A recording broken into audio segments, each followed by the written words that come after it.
தமிழ்நாட்டை பொறுத்த வரைக்கும் கல்விக்கு அதிக முக்கியத்துவம் தர்றாங்க. அது மட்டும் இல்ல, தங்கள் குழந்தைகள் விரும்புற கல்வியை கொடுக்கணும்னு நினைக்கிறாங்க. தங்களால இயலாட்டு கூட அரசு நிர்ணயத்திற்கு கல்வி கடன் வசதிகளை பயன்படுத்த முயற்சிக்கிறாங்க. ஆனா எந்தவித கட்டுப்பாடு இல்லாம கொடுக்க வேண்டிய கல்வி கணக்கு பல கட்டுப்பாடுகளை விதிச்சு சர்க்கஸ் வேலை காட்டுது மத்திய அரசு.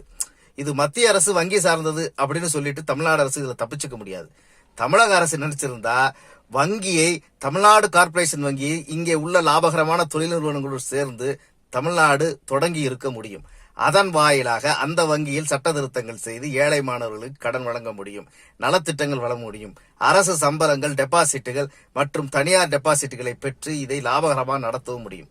இப்படி வாய்ப்பு இருந்தும் வசதி இருந்தும் இதை அரசு மறுப்பதற்கு, செய்யாமல் இருப்பதற்கு காரணம் ஒன்றுதான், அவர்களுடைய நிர்வாக திறமையின்மையும் செயல்பாடற்ற தன்மையும் தான். இப்படிப்பட்டவர்களை நாம் ஏன் ஆதரிக்க வேண்டும்? மாற்றத்தை நோக்கி சிந்தியுங்கள், மாற்றம் உறுதி, மறந்து விடாது.